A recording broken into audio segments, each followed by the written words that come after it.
Leuk, we zitten weer klaar voor een Wearldspråke podcast. En dit is wel heel wat speciaals, want we gaan internationaal. We gaan kijken met Daniel Bögre Udell. En dat is een Amerikaan die een heel mooi platform heeft opgezet. En dat platform dat heet WikiTongues. Laat gaan!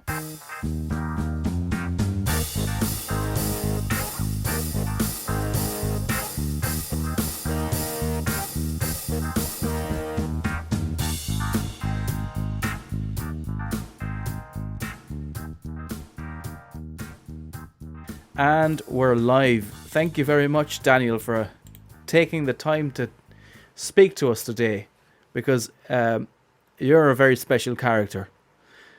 And there's something you do that many people have been wanting to do for a long time, and it's basically admirable and very noble of you to have this sort of thing.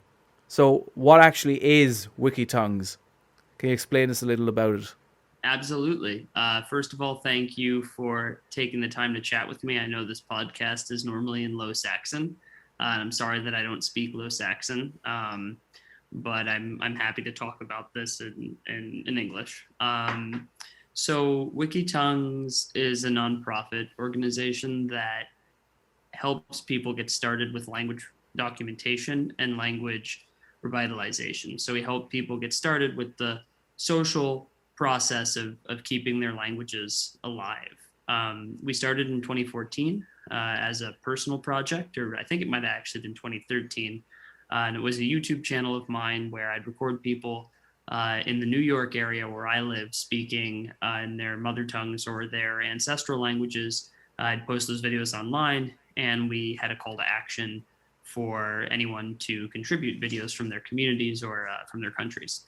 And over time, our volunteer base that grew in response to that call to action was present in 130 countries, or it's present in 130 countries today. And the first couple of years, we hit a few dozen countries. Wow. And that was evidence that people were really excited about this stuff.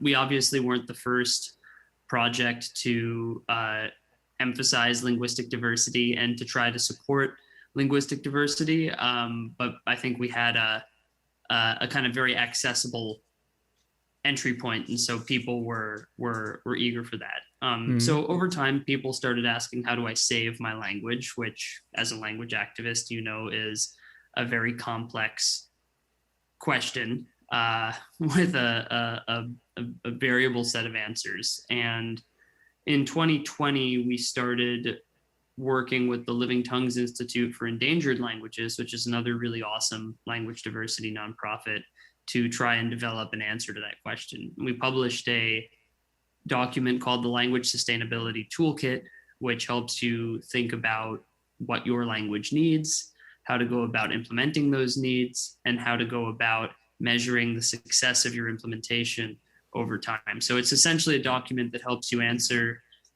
in a non-linear, non-prescriptive way, how do I save my language? And this year, I'm really, really excited to say that it's our first year operationally stable, which is another way of saying we actually have 2 employees.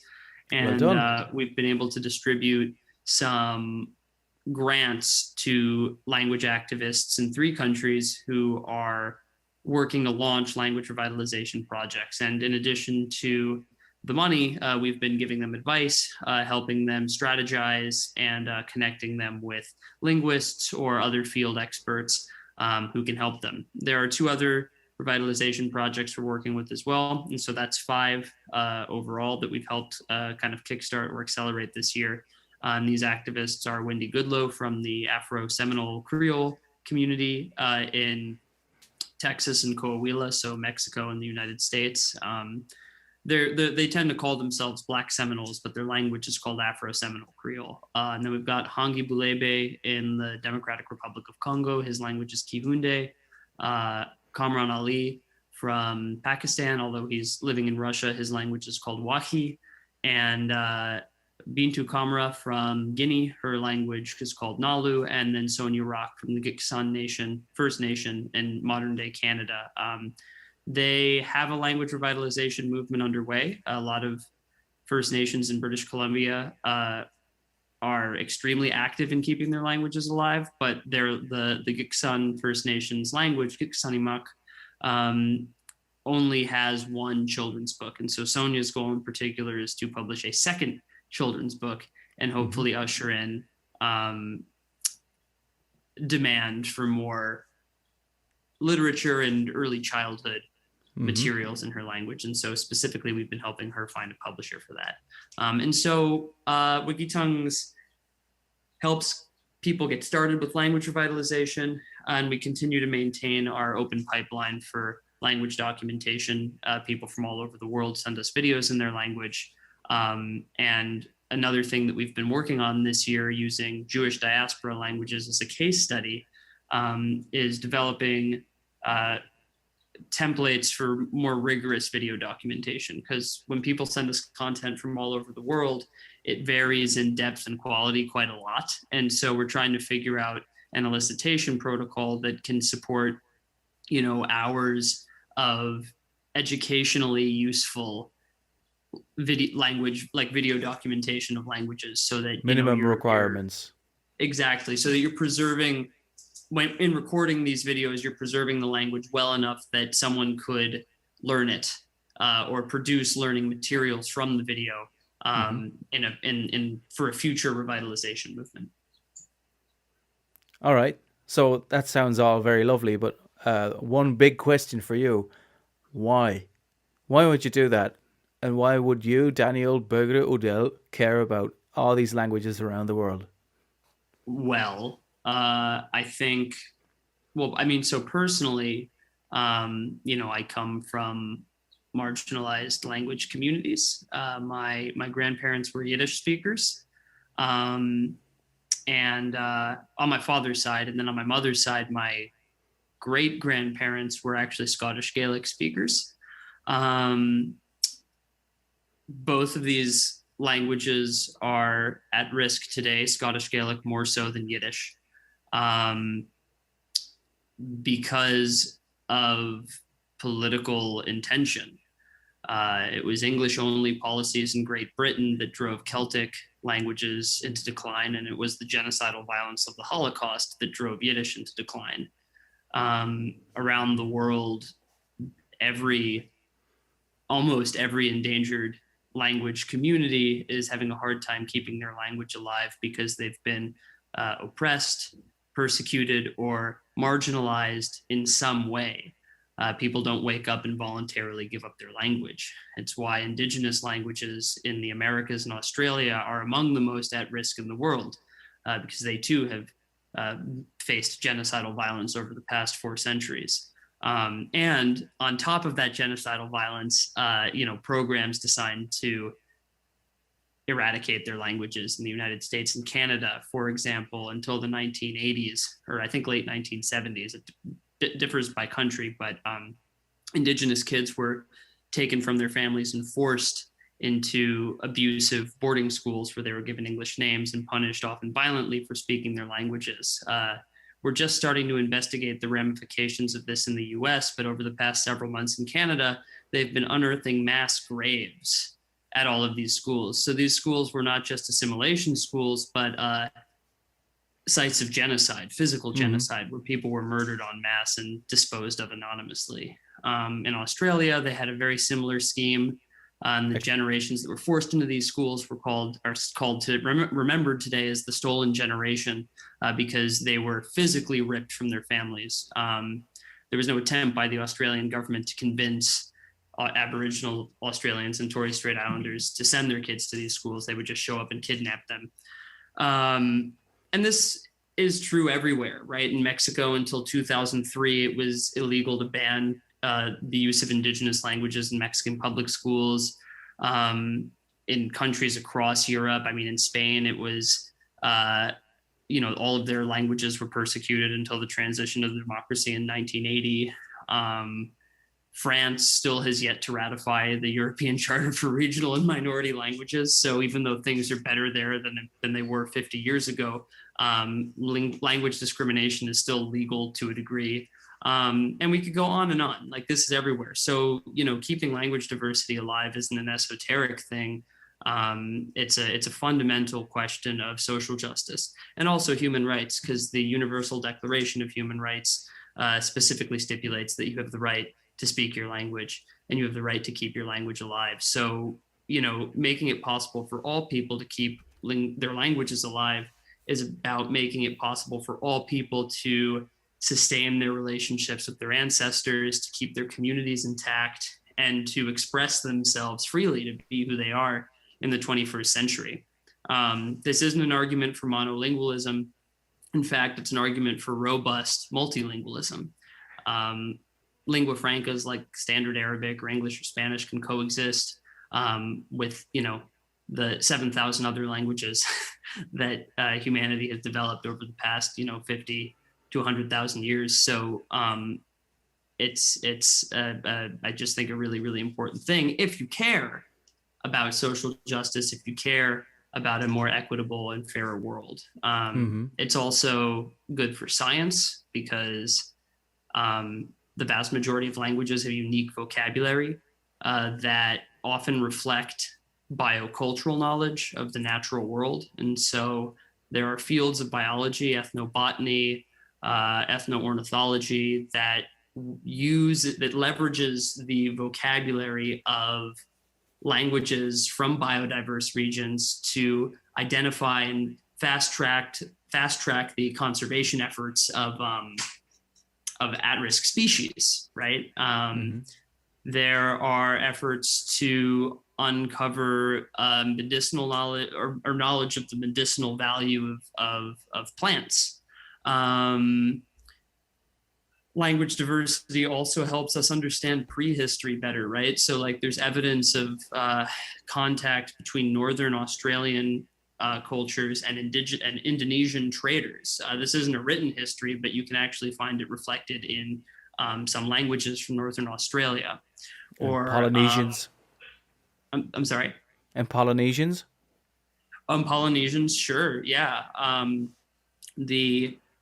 That's actually, so you bring up Polynesians, right? Like the migration of Polynesian people across the Pacific Ocean is also, not a thoroughly written history, but it can be traced archaeologically by oral tradition, of course, and also the way that Pacific languages change across vast distances.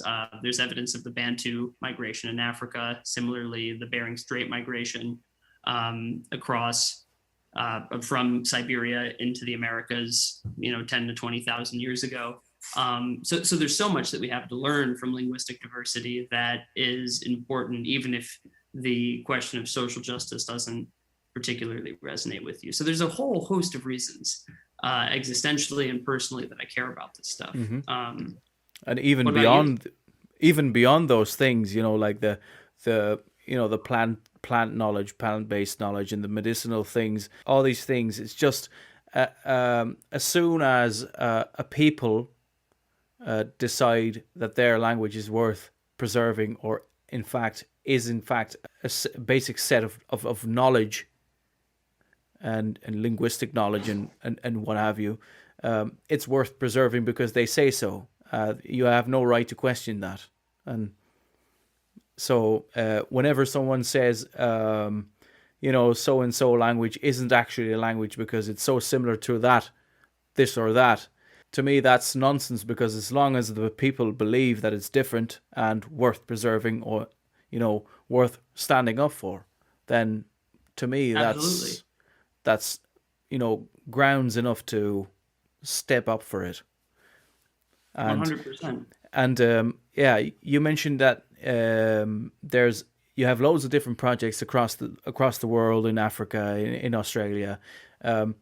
What are typical things you come across in all these different languages and all these different communities? What are typical things that we come across? Yeah. What are universal themes that we find? Yes, exactly. That's a very good question. And it's a very broad question, I know. Yeah. I think the most universal theme at the moment is that people all over the world are afraid of losing access to the past. I think this is why, and I think this is related to emergent interest in traditional textiles, emergent interest in like farming techniques, and emergent interest in simply, you know, not forgetting the old ways, and not staying stuck in the old ways, but finding a way to carry the old ways into the future. Because like there are good things about the present, the internet, that you and I can have this conversation, you know, across a vast distance in real time, and share that knowledge easily with people all over the world is a beautiful thing, right? So people everywhere are aware that we've lost a lot in the past couple hundred years, and people everywhere are keen on preventing any more loss, or at least at the very, very least ensuring that that loss isn't irreparable. Because, you know, languages can go extinct and be revitalized at a later date as long as they are well enough preserved. Because, you know, the most perfect example of that would be Hebrew, which was extinct for how long? Maybe 2,000 years or 3,000 years? I'm not sure. But it's been revitalized because they had their own place to go and implemented as the first language to use on a daily basis. So yeah, so it was dormant as a spoken language for about 2,000 years. You know, it's very hard to mark the exact date of its original fall into dormancy.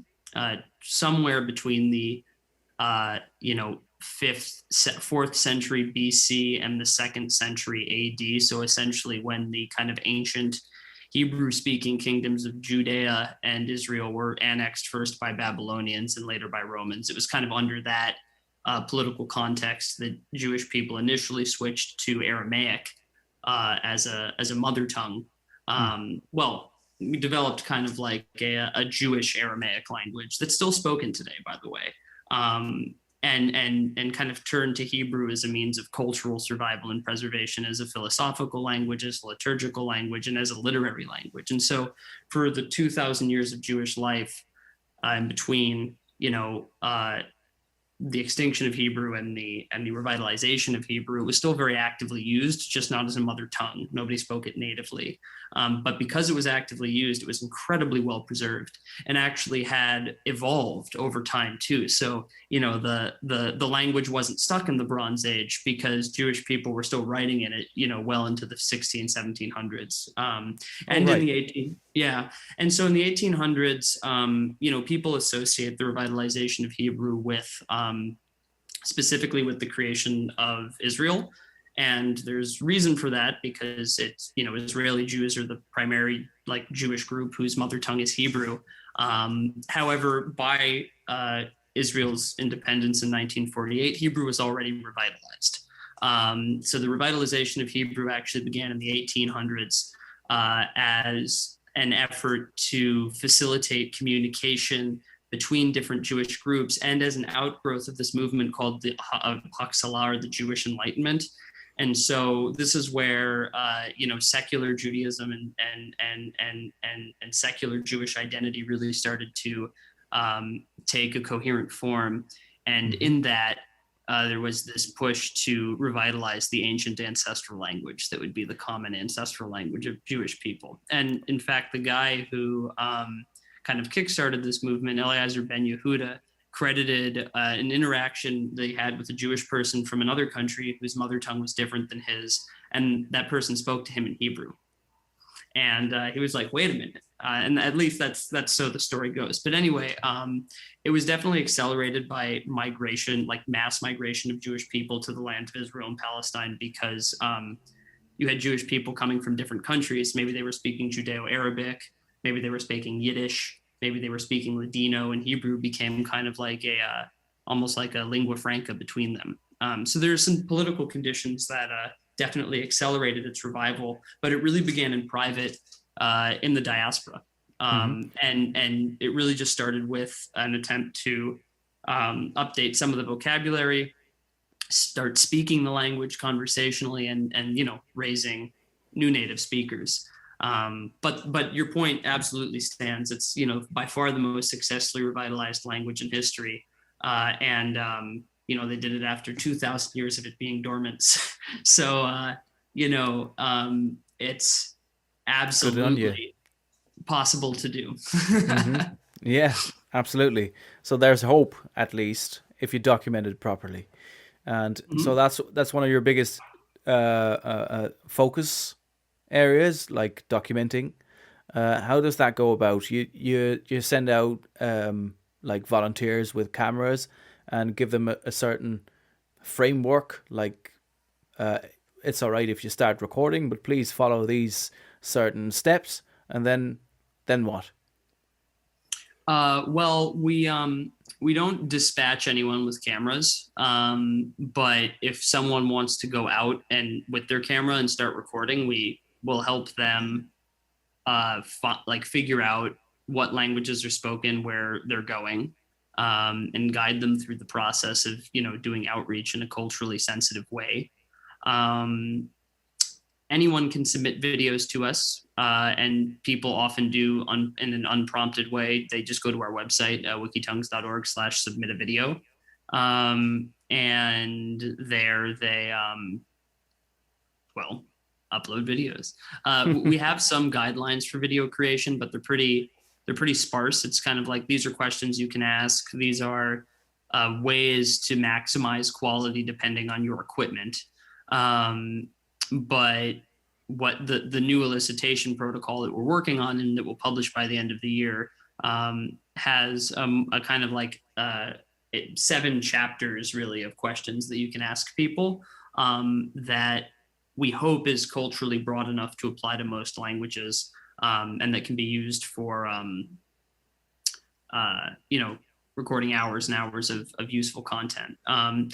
Hopefully, we are growing fast. Ideally, we would have a proactive documentation budget where we could have 2 in-house field linguists who are dedicated to producing content of high quality, and who had a budget to pay honorariums to native speakers for working with us. Because, when the stuff is being elicited in a volunteer manner, that's incredible. But when you're starting to ask someone to sit down for, 8 hours, that's a lot of time. And they're sharing their knowledge, their cultural knowledge. And I think they deserve to be compensated for it.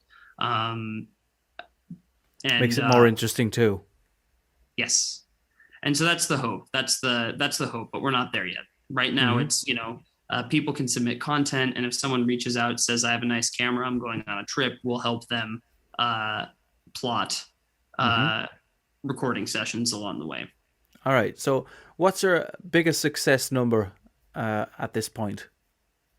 Well, I mean, for me, honestly, getting 5 revitalization projects off the ground is the thing that I'm most excited about, because the only way we are going to measurably reverse the trend of language extinction over time is by, helping enough people start projects to keep their languages alive. But the bigger number is definitely languages that we have some kind of documentation in. I think the last time I checked, it was somewhere around 7 hours. 670 languages, something like that. And so we're almost at 10% of every language in the world, which is kind of fun. However, I should caveat that, in some cases, like we have a ton of videos of Kurdish, for example. I think we have a total like 5 or 6 hours of Kurdish, thanks to this one incredible teacher from Iraq. And I actually want to look up his name so we can give him a shout out, or from Kurdistan, depending on your persuasion. But yeah, his name is Daban Jaff. His name. Is a teacher in Iraqi Kurdistan. He recorded like hours of Kurdish content with his students. So like we have a ton of that. I actually have Kurdish neighbors. So. Oh really? So maybe they'll be interested, or maybe they even know him. Who knows? That would be incredible. I'm also curious what variety of Kurdish they speak, because there's a couple like very distinct ones. I think they're from Iraq. Okay, so it's probably Central Kurdish, but I think Iraqi Kurdistan still has two Kurdish varieties. So we have a lot in that, right? We have a lot in Jewish Malayalam, for example, which is a very under-resourced Jewish diaspora language. So I'm actually really excited about that because that's a language that needs a lot more content. And so we've been actually moving the needle on that. But then there are some languages that maybe we have a 30-second video for that was recorded on a smartphone somewhere. And I still think that's really awesome because that represents a connection to that community. And it means that someone in that community or someone who's close to that community is thinking about it. I would say the most critically under-resourced language we have content for is I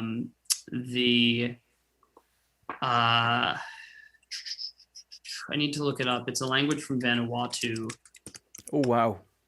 We have a ton of content from Vanuatu because when WikiTongues first got started, there was someone who worked for a media nonprofit in Vanuatu, and she just was constantly recording people. So we have a ton of incredible high quality videos from that country. The most critically at-risk language for which we have some degree of documentation is the Lemuric language from Vanuatu. There are two known speakers, and as far as I know, yes. And as two speakers. And as far as I know, there's no revitalization initiative underway. So we have one oral history in the language that's about 5 minutes and it's transcribed. And I'm very, very grateful that we have it. It would be a bit of a pickle as well to get there, right? Because Vanuatu isn't just around the corner. It's very hard to get to. It's hard to get to, yeah. But, the people there are online. So of course. Digitally, it's quite easy to get to. Mm-hmm. Sure. I was thinking just now, wouldn't you say that, and this is a bit of a side thought for me, that by dubbing a language a minoritized, endangered language would be another blow, another nail to the coffin, like how that would influence their thinking about the language as such. Like, wouldn't you agree that, this language is worth saving?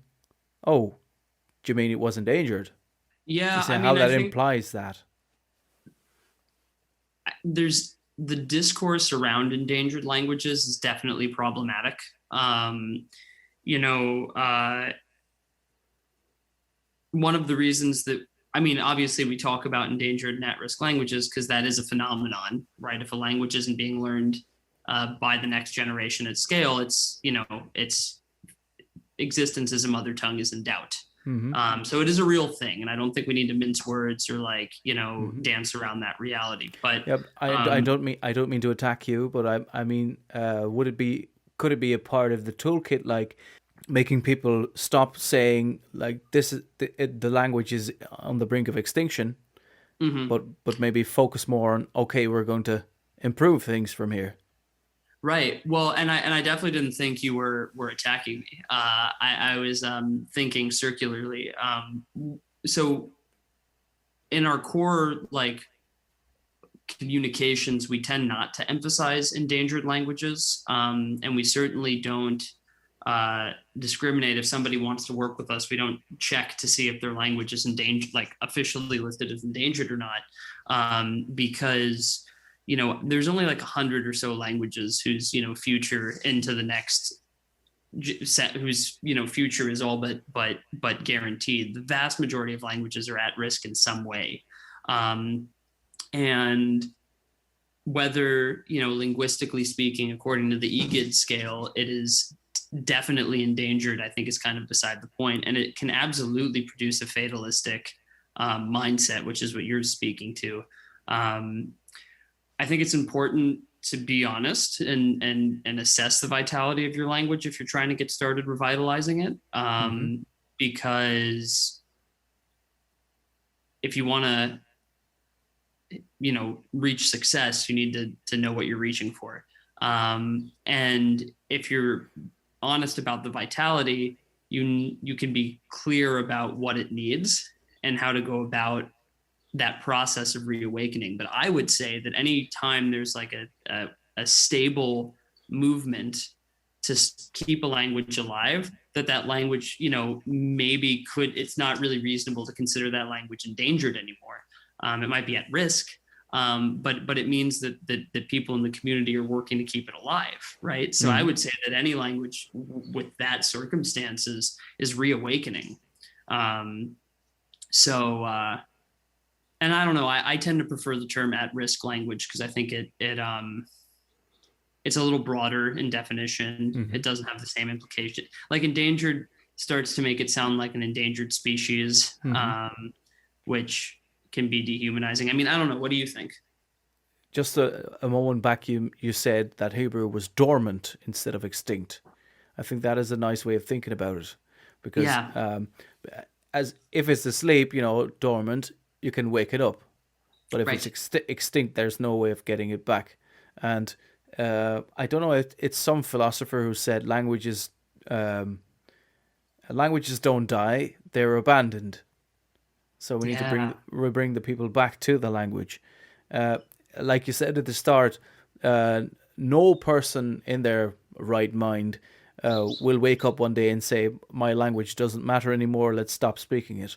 That's always a guided process, right? And one language being prevalent over the other is always a directed sort of process. One language gets precedence over the other because some people think it's better inherently, which is nonsense. So, yeah, that would be a nice way of thinking about it in my book. But, yeah. I like the term dormant for the same reason, and I forget who coined it. I've been seeing it used especially among indigenous language activists in North America and Australia. I think it's like an abandoned house, really, if you can think of it like that. It's like it's an empty house. It's still very much a house. Well, and what I like about your abandoned formulation is it gives a lot of agency to the community, right? Because you can, you may have been forced to abandon your language, but it's still there for you. And it may be a ruin. If it's stolen, right? it's like it's gone. Exactly. It could be a ruin, but you can still build on the foundations to make something new out of it, but based on the old things, because you don't have to. It would be nonsense to think that you can, revive a language, turn back time as it was to, pick up where we left off, because there's a long stretch of time and lots of, historical developments and technological developments that have created a need for new forms of the language, of new applications. And, and within the metaphor of the house, of course, sometimes you need to redecorate, right? Sometimes you need to, change a door or, give it a new paint. One of the languages that is the subject of one of our revitalization projects, the Afro-Seminole Creole language. There's only a couple dozen native speakers left. They have one 1,000 word dictionary and a grammar sketch. That's all they got. Where's this spoken? This is the Black Seminole community, and they're primarily in Texas and Coahuila, so kind of on the border of the U.S. and Mexico. Wendy, the activist that we giving the grant to and who were helping to kind of strategize around revitalizing the language, is working on this renovation process along the way. So she's not a native speaker, her aunt is. But Wendy's trying to inspire 20 people to commit to learning the language. So what she's really trying to do this year is seed a conscious community effort to revitalize Afro-Seminole Creole. But in doing so, they can work with some of the last native speakers, although they're not all easily accessible. And they can work with this 1,000 word dictionary. But daily speech is 3,000 to 5,000 words. Right? So they have a lot of gaps to fill. And they may be able, working with the last native speakers, to get the other 2,000 to 4,000 words for daily speech from Afro-Seminole Creole as it was 50, 60 years ago. they're not going to be able to find vocabulary for everything. And so they're going to have to fill in the gaps. That's going to mean creating new words or borrowing words from similarly derived languages, right? So Gullah, Geechee is another English Creole from the United States, and it's a sister tongue of Afro-Seminole Creole. So she'll be able to borrow from their vocabulary. There are a couple of English Creoles in Central America that also have some genealogical relationship to Afro-Seminole. So she'll be able to borrow from those too. Do you mean like right? in Belize or? Yeah, actually, I think it may be in Belize. I think there's one in Honduras or Nicaragua. They're kind of like offshoots of Jamaican Creole or Jamaican Patois, as it's more commonly called, with influence from Spanish and I think some Arawakan languages, given the Caribbean influence. I mean, Afro-Seminole Creole has an amazing history, but what's fascinating about Afro-Seminole Creole is, it derives obviously from other Caribbean English Creoles, which themselves are derivative of 16th century English and a handful of West African languages like Wolof, Mende, and Vai. So already you have this amazing mix. In North America, enslaved people who were speaking Gullah or languages that approximated Gullah escaped slavery to Spanish Florida, where they came into contact with and at times joined the Seminole Nation, which was an amalgamation of Miccosukee and Creek people whose languages are Muskogean. So all of a sudden there's this Muskogean influence in Afro-Seminole Creole. Wow. And then, they ended up in Texas on the border of and Coahuila, so that's the Mexican state that's next to Texas, right? And so then there's the Spanish influence. So there's just like layers of cultural history. And to think that for so long it was derided as a, broken English, and, such history was ignored. Anyway. But that layer cake, that's an interesting concept as well, because the whole, spirit of the language is like borrowing here and borrowing there. So adding another layer would be just, within line of what the language has always been doing. So that's a new way of looking at it. That's right, because languages are always changing. There is I think one thing that happens in language revitalization sometimes is people get discouraged because they think they realize that they're not going to be able to restore the language as it was 200 years ago. But why would you want to do that? Exactly. If it had never gone extinct, or dormant rather, or if it had never become endangered, it still wouldn't be the same as it was 200 years ago. And that's a very recognizable sentiment, because I recognize that from Low Saxon as well, because I sometimes get told off for, being too modern with the language and too forward, because most of the people who were involved in reviving the language or, preserving it, they're very much the elderly, right? And they want to go back to the language of their youth, because it has nostalgic value to them. But I always love to point out that, the point they're referring to in history, they're looking for the 1950s and the 1940s at this point, right? But if you look at the 1940s and the 1950s in light of what the language was around that day, it was already very much eroded. So I always keep pushing, telling them to go back at least an extra 200 years. And then they see the folly of what they're trying to do. But then again, I'm I'm the one who's who's mocking them, and so I'm not sure if that's the right strategy. But I always get a few laughs from my contemporaries. So well, what this reminds me of. So a few months ago, NASA landed a new rover on Mars. And this rover has a bunch of different things that are new and innovative about it. It has this little helicopter that's testing flying in the Martian atmosphere, which is new from a physics perspective because the gravity is different and also the atmosphere is a lot thinner. It also, if I'm not mistaken, is a rover that is going to be that was sanitized before it went, so that it could, in a safe way, look for evidence of microbial life. It's doing a lot of really, really interesting things. And as every rover, as it goes along, it's naming geological features. So the place that it landed on Mars was named after a place in the Navajo Nation, which is one of the largest indigenous nations in the U.S. Their territory is usually omitted from maps, as all indigenous territories are. When you look at the U.S., you just see the states. You don't see the tribal territories. But if you see their tribal territory, it's huge. It's it's like a huge chunk of northwestern New Mexico and northeastern Arizona, and I think it bleeds into whatever is north of Arizona, Nevada, or something like that. Anyway, For my European viewers, that's somewhere southwest. Yes, southwest. Southwestern parts of the U.S., right?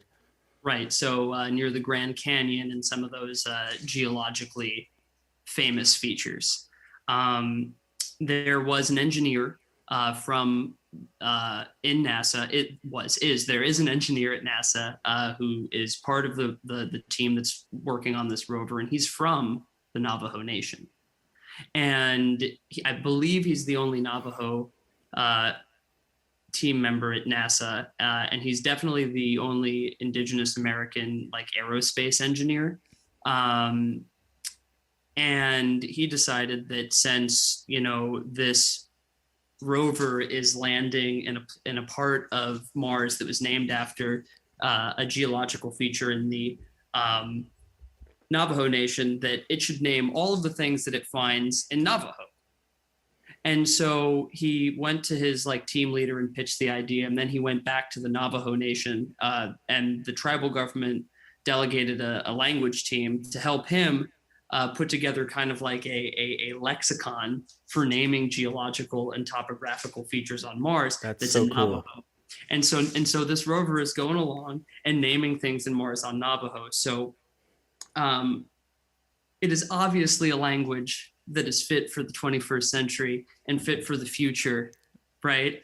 As long as you make it. Name things on Mars. And you can do that in any language, or should be able to do that in every language, right? Like if you say that a language has to only be the way it was in the past, then, well, young people aren't going to be very interested in it. They need to feel like their culture is still alive and part of and relevant. Alive, I think, is participating in all the things that are happening now. Yeah, and relevant, exactly. Mm-hmm. Yeah, would be very funny to have Low Saxon names on Mars. That would be cool. Sometimes we, for fun, rename certain places on Earth, and I like to think of it in Low Saxon terms. Like, for instance, New York. You're from New York, right? In Low Saxon, that would be neadersassisk. Neadersassisk. Ewervik. Yeah, because York is originally from Great Britain, right? The city of York, and that's a development from Jorvik, which is a Viking name, and the Vikings copied the name Efervik, which means boar village. So it's very funny to think about it in those terms, like you're from a new boar village or new boar region or something like that. So, but yeah, it's very cool to think about these things, but at the same time, it sometimes feels a bit off but that might be my own inhibition. Like my language isn't suitable for that. But at the same time, why not? Why not? Why not? Like, for instance, Berlin, that the city of Berlin, in Low Saxon, because it's actually in the Low Saxon area, would be Berlin. But since whenever we hear about Berlin in the Netherlands, we hear it in Dutch. So even in Low Saxon, we call it Berlijn instead of Berlin. Do you hear the difference? So that's and that's within our own region, right? So there's this strange thing where we instantaneously copy the words from the standard language, the umbrella language to which we model our Low Saxon, instead of looking what we already have. But at the same time, if you pronounce it like Berlin, people say, "Oh yeah, right, that would be correct," but it would be, a bit puritanical. Hmm. So is that a thing you hear across languages, or? I definitely see these debates a lot in languages for sure. You know, I really need to start learning Yiddish so I can actually speak to some of these how some of these debates play out in one of my languages. I'm trying to learn Hebrew right now first, which I suppose is mine, but a couple Hmm. several centuries more removed. But I see this in other languages. Your first language is English, and Yes. we spoke before, and you said Spanish is your second language, or Mhm. your partner speaks Spanish, or We and both she's do. Yeah, she's her family's from Cusco in Peru, and so well on her mother's side, and and that side of the family, you know, if you go back 2 generations, we're mostly Quechua speakers, but you know, and Quechua is not. I mean, you could call it at risk, but it's a really widely spoken language that young people are still learning, and it's very well resourced. That was the official language of the Incan Empire. hmm. And it's one of the most widely spoken indigenous languages on the American continent. How many Uh, speakers? at least a million, if In not more. in the millions, right? Yes, yes, it's one of the few that's actually in the millions. If you so it's kind of like Arabic in that it's often spoken about as a single language, but actually has a lot of divergent dialects that could reasonably be considered their own languages. And there's some Hmm. contention about this in the Quechuan world. Same goes for Um, Low Saxon, and okay, I think many marginalized or non-standard languages can be yeah, considered in that sense. That they get us an umbrella term, hmm, but in reality there's lots of different variations, and yeah. So right. that's Quechua, but did that put you on the track of WikiTongues? Did that put you on the idea of WikiTongues like Quechua? Or No. Also, I was going to say I just looked up the number. When you combine all the Quechuan languages, it's up to 10 million speakers. So right. it's a very widely spoken language. Hmm. My partner doesn't know Quechua, but one of her uncles is trying to reclaim the language, which is pretty cool. And um, I think it's a really neat language. It's one I would love to learn one day. Hmm. I hope if we have kids, they can be native Quechua and Yiddish speakers. But but Would anyway, love. what put me on the track to WikiTongues was actually Catalan, because my second language is Spanish, which I learned when I was in high school, and then after that I learned Catalan. And you know, your most European listeners know what Catalan is, and it basically what happened was the first place I traveled to outside of Saragossa, which is where I was learning Spanish, was Barcelona, and I fell in love with it, and I thought it was really cool. I decided I wanted to learn Catalan, and strangely enough, in Saragossa, I had 2 Catalan-speaking professors, and so I started kind of learning on the side with them in parallel to Spanish. And a lot of people say that when you learn 2 similar languages, it can be really confusing. I found it really helpful because it helped illustrate what was unique about both languages, but also what were universal themes of all Romance languages. And so there was kind of a meta Latin genealogy and kind of etymology lesson that I was getting, and I really enjoyed that. And so learning them both actually kind of helped much more than harmed. Hmm.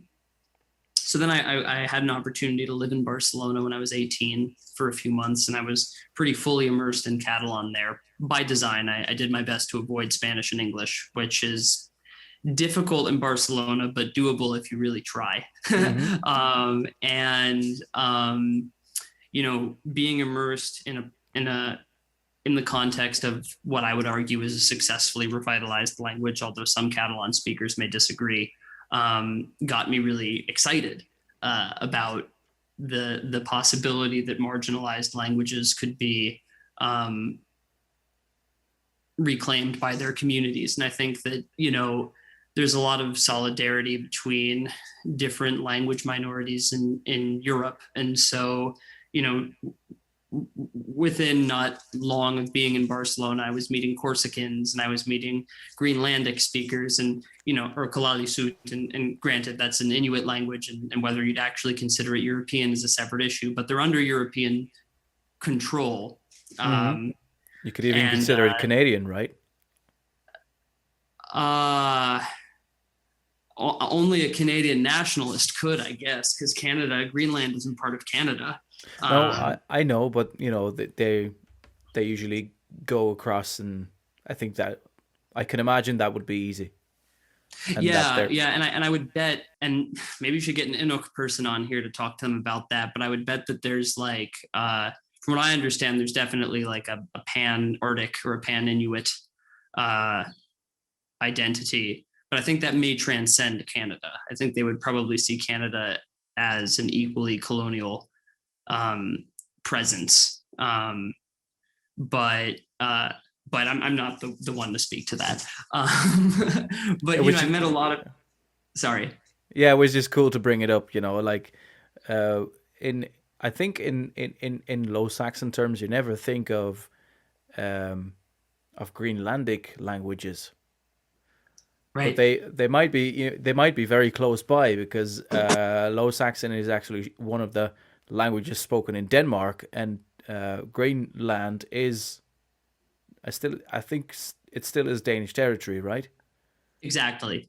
And that's how I ended up meeting Greenlandic speakers through getting involved with like Catalan language stuff, because there would be like these minorities of Europe conferences, and there would be Corsicans and Cornish people and Occitans and Basques and everybody, and Greenlandic people were there. And I think it just really helped distill for me how central language is to identity. And it also helped kind of open my world into this, into like an understanding of the scope and scale of linguistic diversity. I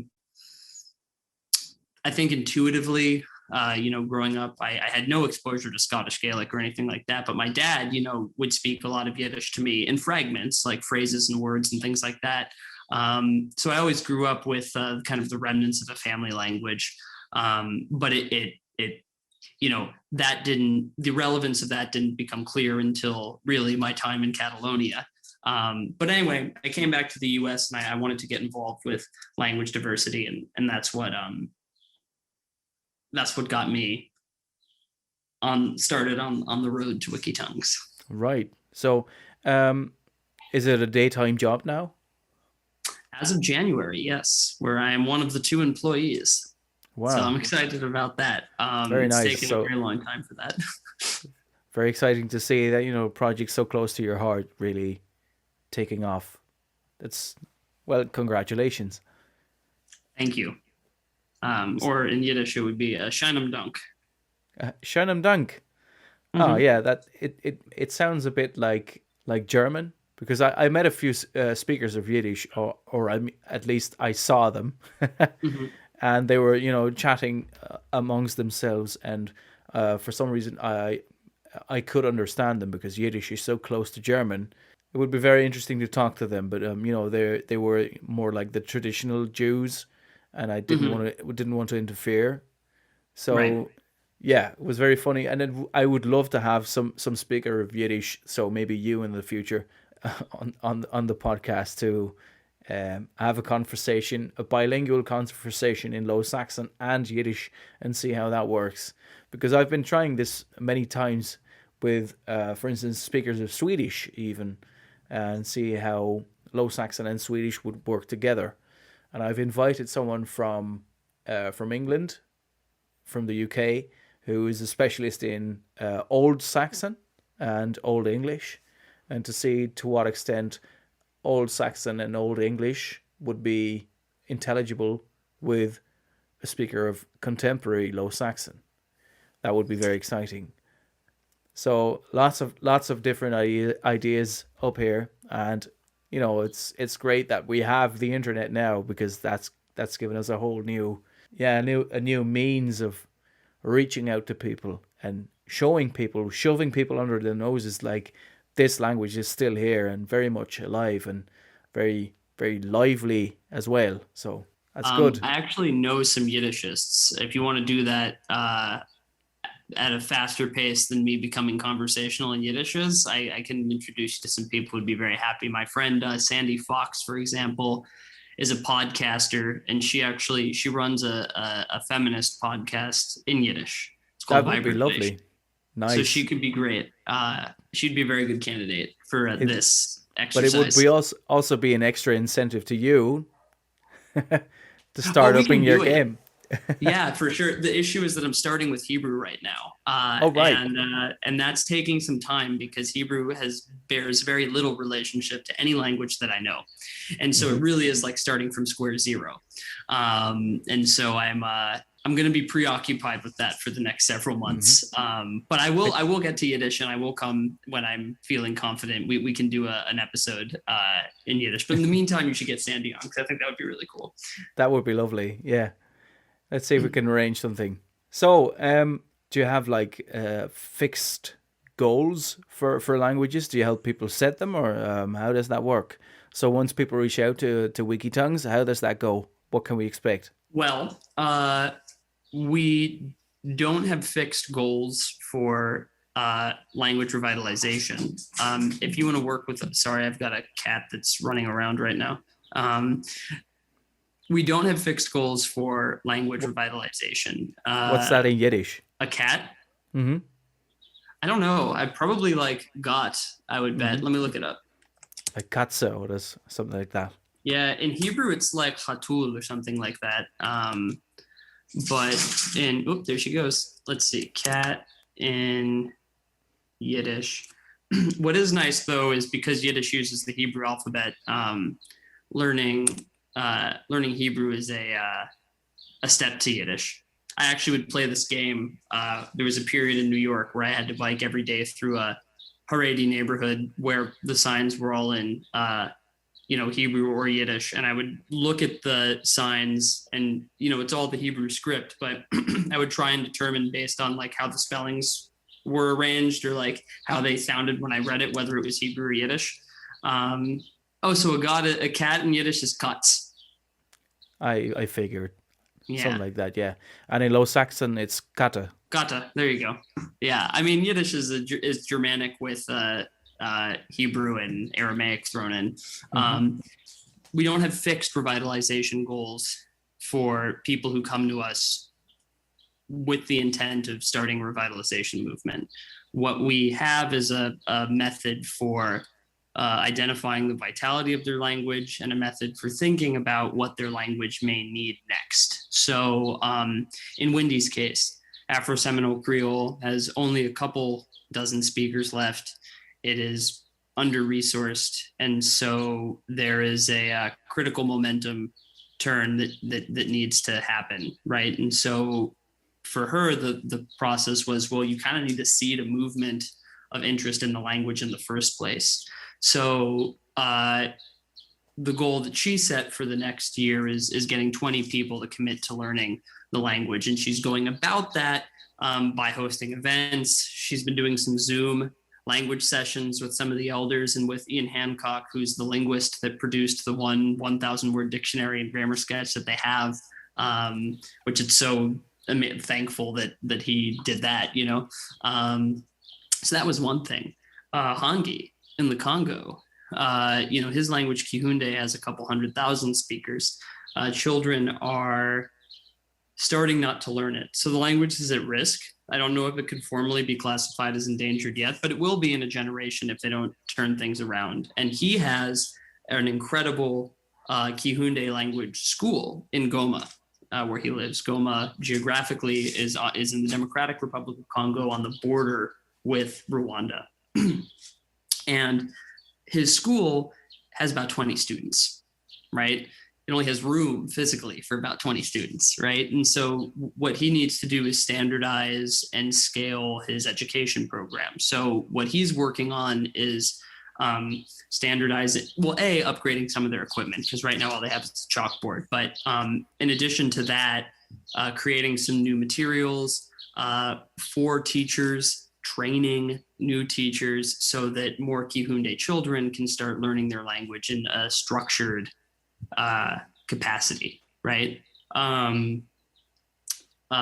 Kamran in Russia, his language Wahi is similarly at risk to kiHunde in that younger people aren't learning it as much, they're not using it as much. A large portion of the community still speaks it though.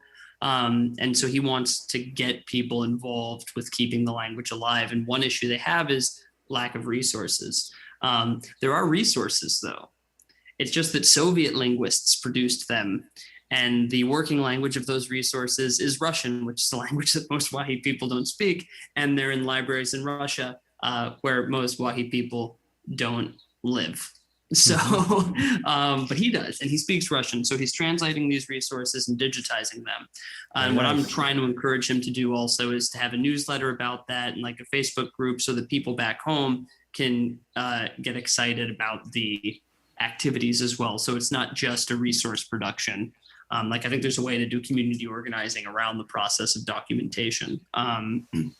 There's a really great story about this. This is a speaker who contributed a video to WikiTongues, but who we haven't like supported directly or worked with on revitalization. But his name's Luis, and he's a speaker of the Tenek language from Mexico. That's Tenek.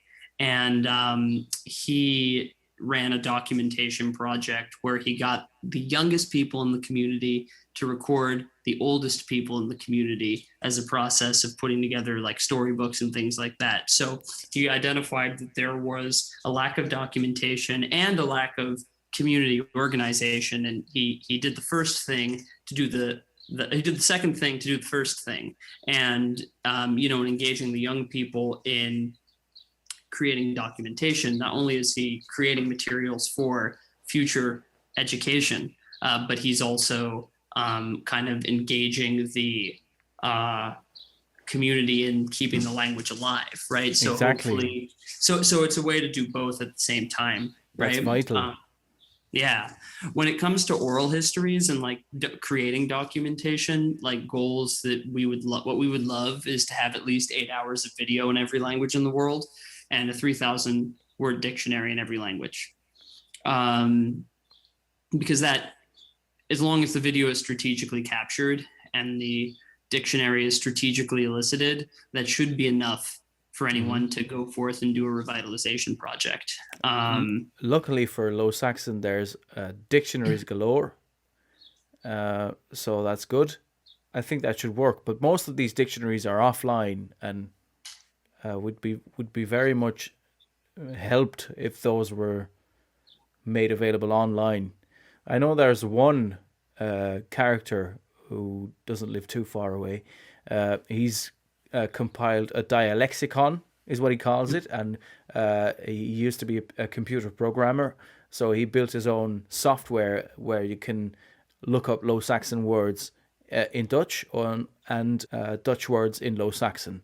And he's compiled a dictionary of over 80,000 words now. So wow. That's quite a lot, and it's very commendable whatever he did, and he's actually been knighted for it by the Netherlands. So that's a really cool story. But for some reason he's a bit stuck in his ways. Like he doesn't want to make it available publicly to the public, right? For some reason. We need to start convincing him that the future is online, and that, he says, like, if people are interested, they can buy the printed copy, or they can install my software. But people, they don't want to install software anymore. They want to just Google it and be able to, run a search in a search bar online. If he just sent us the word lists, right? Because it's a matter of zeros and digital stuff, really. And if you just sent it to us, just if you want this to, this is your legacy, right? You've done so much. Make it available while you still can. So I couldn't agree more. I was just meeting with a linguist in Portland, Maine, which for the European listeners is the very northeastern tip of the U.S. mhm. Or Maine is the very northeastern state. Portland is actually south in the state, but whatever. There's a linguist there. His name is Connor Quinn. He's an Irish American, so he's involved in the Irish language revitalization. And he's also involved in the revitalization of the Penobscot language, which is an indigenous language in the state of Maine. Right. And he recently collaborated on the production of a beautiful book in this language. And it's a collection of transliterated oral histories with parallel texts in Penobscot and English, key on like how to pronounce it, lovely illustrations, incredible work. And, it's through a university press, so there isn't really a profit motive, but obviously the better the book does, the more likely the university will be to give them to let them do a second volume. And they are finding ways to sell it. Like in the state of Maine, apparently it's a law that children have to learn indigenous history. So like if they could get it in part of the curriculum, then the school districts would have to buy it. But one thing they're very stern about is making sure that every Penobscot family gets it for free. Oh, right. That would be lovely. Because what are they making this for if it's not for them? Mm-hmm. Right. So anyway, I think there's like a common ground here where when you work on a project like this, you might be able to find other ways to monetize it, but you shouldn't be forcing the heritage learners to pay you. That just feels kind of make a lot of sense to me. Mm-hmm. If the goal is keeping the language alive, truly. Right. Well, the character I was talking about is software is available for free online, but okay. It's on a very obscure website that nobody will be able to find if you don't know where to look for it, So right. And for some reason he said, I've done my part.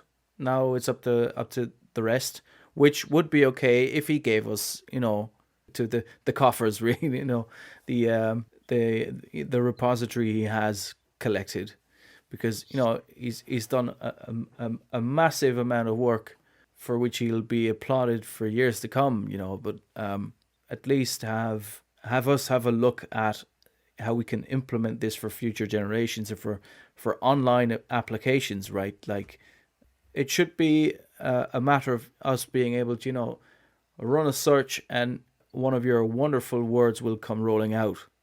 It should be one click away, not an installation and a search for a page somewhere in the back of the internet, right? Right. For instance, if you have a bunch of parallel texts in different dialects, that should be enough to plug into like Google Translate. Exactly. Like their algorithm could all of a sudden like work with Low Saxon. And machine translation is a fantastic tool that, if it's good, can be actually really helpful for language revitalization. It could be used for like a predictive text or like autocorrect system, like ways to integrate it into the daily life of Low Saxon speakers and learners, so that it isn't something that is kind of removed.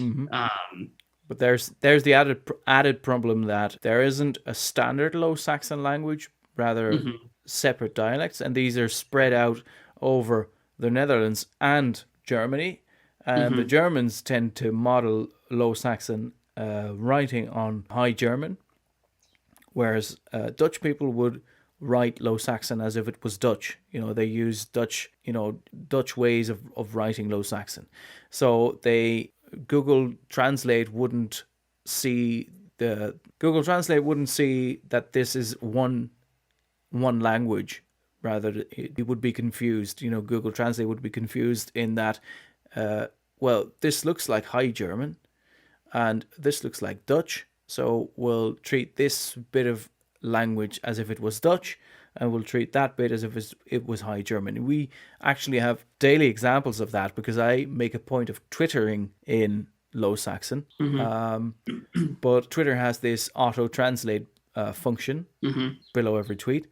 I get, for some reason, I get, sometimes it interprets my tweets as if it's Dutch. I've had people say, my translator says this is German.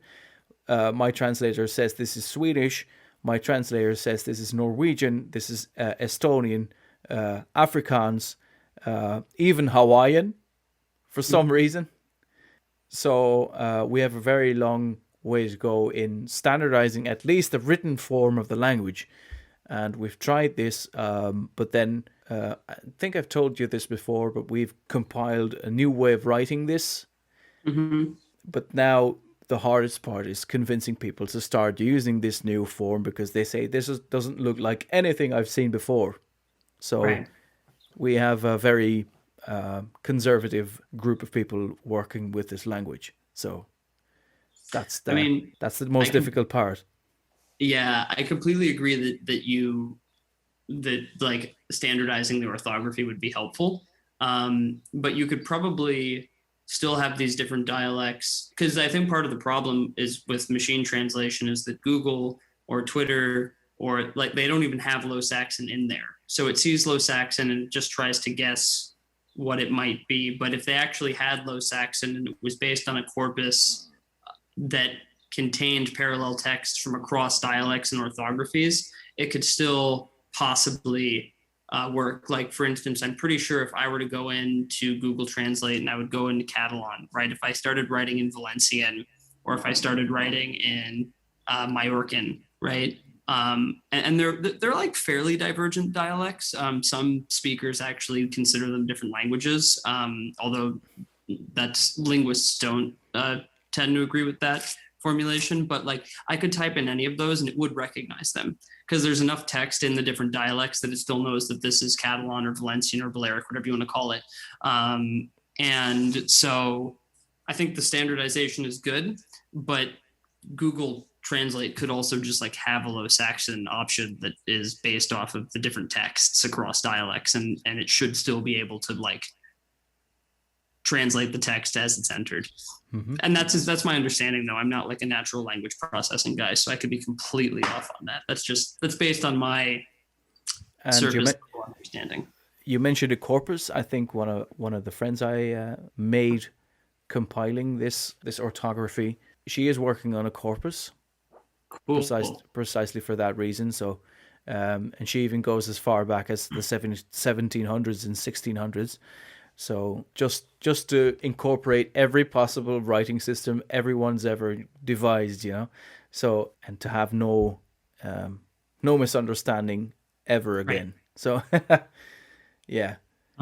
Weren't you approached by a university to develop a course in Low Saxon that will use your orthography? Yes, exactly. Yep. So that's a cool thing, and it's in the works. And it's due for April 2022, but we're still, you know, hashing out the details or how we're going to go about this because there is no English teaching material on Low Saxon. So I have to create everything from scratch because this is an international setting and this has never been done before. So there is some teaching material for Low Saxon from Dutch.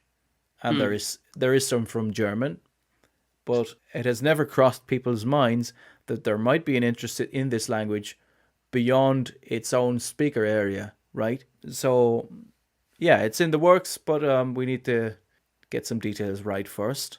Mm-hmm. It's positive that it's positive news that I'm asked to do this, and it's exciting. And they wanted to do a sort of what they call a studium generale, which is an open lecture like a TED talk, which is very cool. My contact at the university has said when I've been asking around, next to the English course, this would be very suitable to be done in Dutch as well. So would you be interested to do this in Dutch as well? So, and then the target group wouldn't be the students, but the teachers themselves and the staff at university.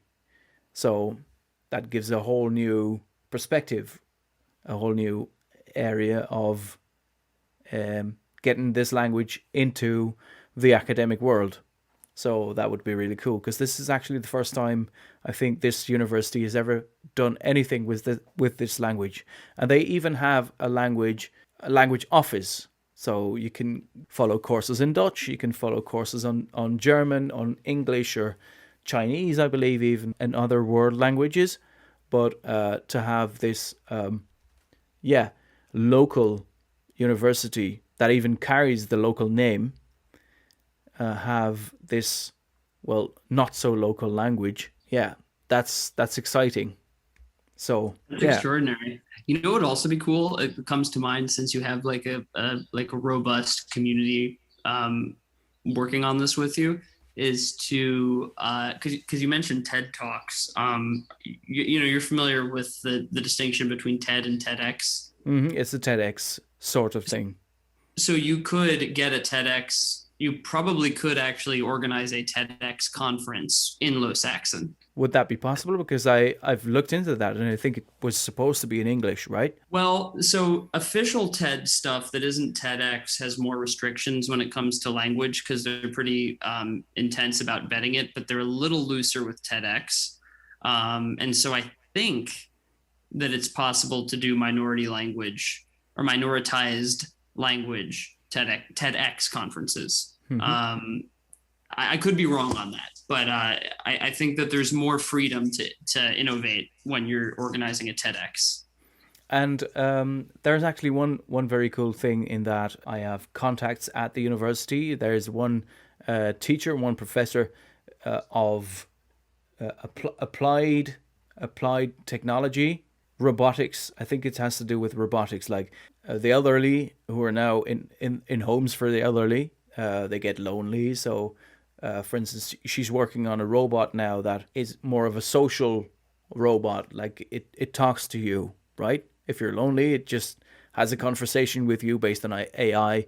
But if you're from a Low Saxon speaking area, why would this robot be speaking Dutch to you? That would feel unnatural, and would you know? So that's the sort of thing she's constantly thinking about, and it would be very cool to have a Low Saxon speaking robot. You know, how cool would that be? And that would be very cool. And you know, she is a very public figure, and you know, she's been speaking at festivals, and we have this very very large music festival, like it's one of the biggest festivals in Europe, and they have the University tent, which is very funny because it's Universiteit University, right? Universiteit University tent.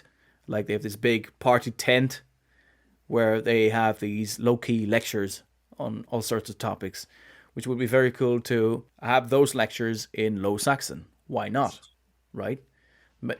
Make it the language of education. So there's loads of possibilities, which I think about a lot, which I need to voice more often, I think, to make people see that this is possible.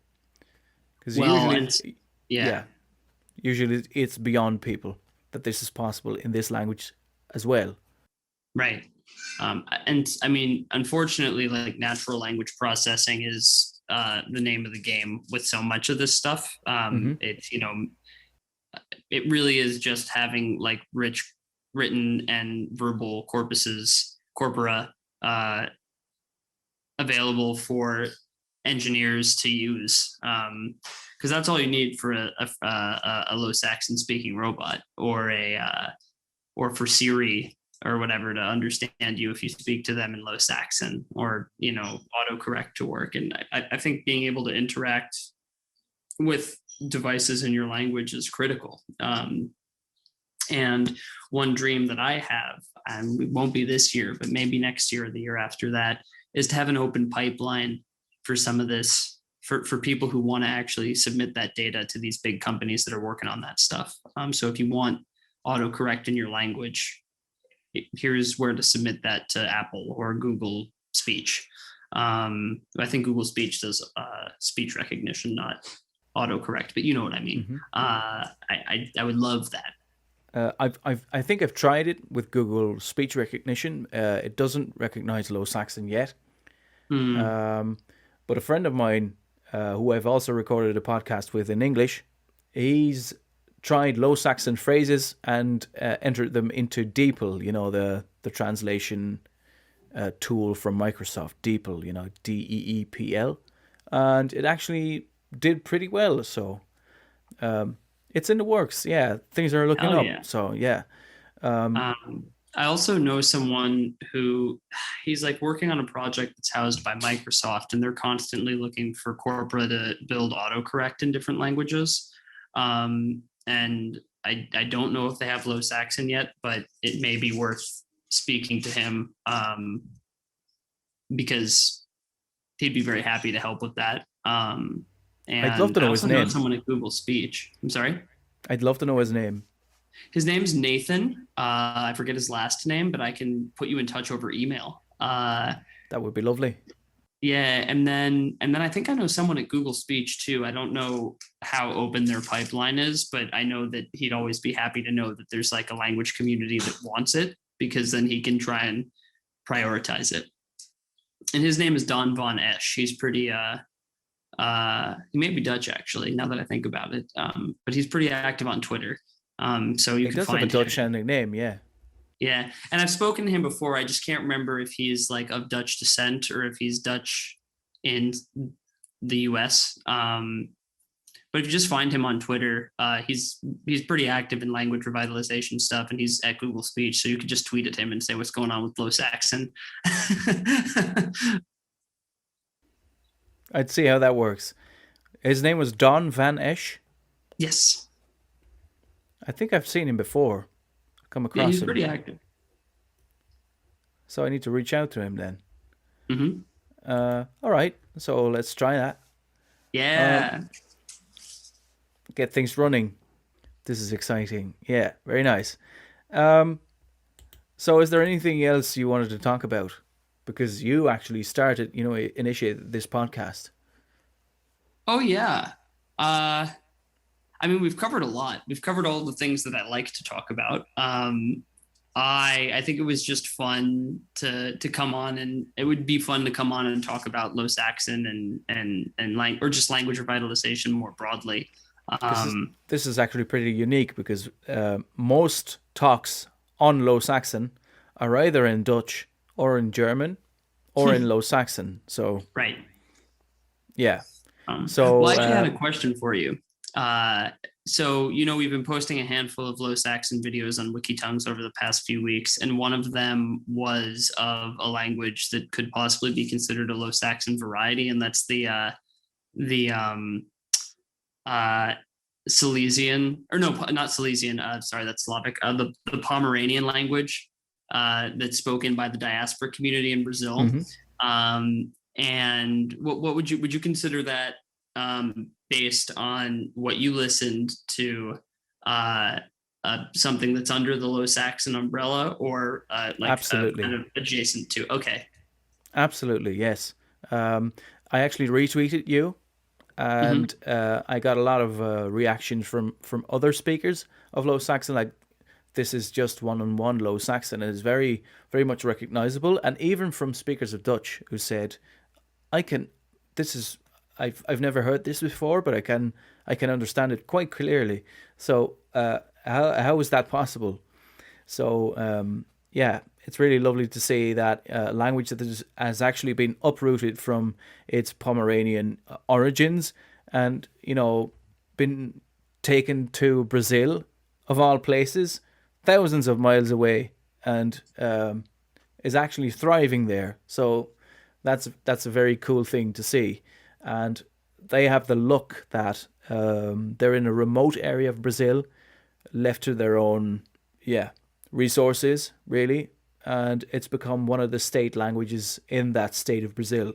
So that's very, very cool, and it's a thing people from my region actually don't know much about.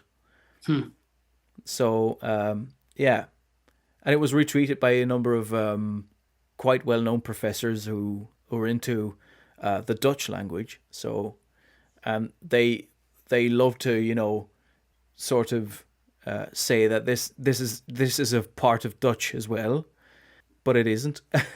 So yeah, there's an ongoing debate whether Low Saxon in the Netherlands should be considered part of Dutch, and then there's an ongoing debate in Germany whether Low Saxon should be considered a part of German. But you can make cases for both, but you can also say, well, as we said in the beginning of this podcast, if people want it to be a language, a separate language, then it is a separate language. Right. And if people voice this strongly enough, there's no linguist, well, maybe on linguistic grounds, to say that this is a part of their wider array of languages or wider array of dialects within their own constellation, right?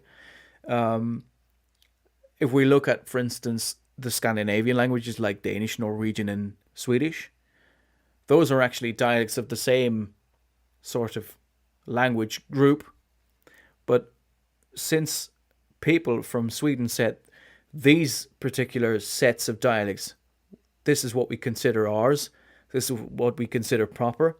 And in Norway, people said, well, you can do whatever you like in Sweden, but these are our dialects, and this is what we consider Norwegian, but they're actually part of the same group. So it's always political. Absolutely. I mean, it's the old quote that's attributed to Max Weinreich, the Yiddish-speaking linguist, that a language is a dialect with an army and a navy. What I always say when people kind of get into a fuss about whether this is a language or not is it's, to me, the wrong question, right? This will happen on videos that we publish sometimes. I remember we published a video of Tourangeau, which is a language from France. It's very close to French. And someone said, well, I mean, obviously Frisian is different from Dutch, or like Catalan is in Spanish, but but this is French. How can this be a different language? Like, and I basically replied, and I don't always reply. I often don't reply to comments on our YouTube channel. I often don't read them, but I happened to see this one, and I was like, I feel a need to respond to this, and so I responded by saying that, first of all, from a linguistics perspective, mutual intelligibility is not the only metric that linguists use to classify one language from another, and that there is no consensus on how to do that. And one thing that is pretty clear, though, is that genealogy plays a role in this, right? So, like, if we know that Tourangeau developed independently alongside French, it's simply wrong to call it a dialect of French, because French did not precede it. They both could be called Latin dialects. That would be a scientific statement, but to call this a French dialect is a political one. And at the end of the day, even if it did come from French, and now Tourangeau people want it to be standardized as a language that's unique to their community, like, let them. Like, who cares? Like, you're asking the wrong question. It doesn't matter whether they're two dialects of the same language or two separate languages, but that they both can continue to exist. Exactly, and we get the same things with Low Saxon as well, because I happen to speak a very conservative variety of Low Saxon within the Netherlands, but there are also very highly influenced by Dutch dialects of Low Saxon. And I think below one of your other videos you posted on Twitter with a Low Saxon speaker from the more Western varieties of Low Saxon, some reactions actually said, well, this sounds like Dutch to me with a bit of an accent. Yeah. But then again, who are you to judge, right? Yeah. And with these things, with closely related languages, like, there are also dialectal continuums, right? So, like, between Scots and English, there is Scottish English, which sometimes leads more towards Scots and sometimes more towards English. It's on a scale, right? Yeah. And I think that's the biggest thing, is that classifying languages is political, and for politically useful reasons. Like, it's not always some, like, conspiracy to oppress us, but it's arbitrary, Mm-hmm. and it and for educational purposes. Educational purposes. I mean, there's a lot of reasons, and but I think people kind of associate it more with, like, classifying different species, which is a bit more objective, although I'm sure if there were a biologist on this podcast, they'd probably say that I'm being reductive, and I probably am, but two different species do have a slightly different kind of DNA going on, right? Like chimps are measurably and objectively distinct from humans. And both of us are apes, and apes as a group are measurably distinct from monkeys, and so on and so forth. Languages are not like it's not that clear cut. And I guess, in biology, sometimes it's like subspecies and things like that. It starts to get a little murkier, like our wolves and dogs as separate species, I guess, but who knows? And but it's with languages, it's a spectrum with culturally arbitrary and occasionally overlapping borders, and like that's okay. I think what confuses people who react in that sort of way is that they have a very kind of 19th century understanding of language as like a thing that's like very codified and in a box, and that corresponds to nation state borders. And when that starts to fray at the seams, it's confusing. It's very confusing, and it's frightening, and maybe their polished variety of what they were speaking isn't as unique as they thought it was, and is as the model for everyone to follow. So yeah, and these are exciting times. So let's see where the ship goes, how far we sail. Well, I think this has been a pretty cool conversation, and I appreciate coming on.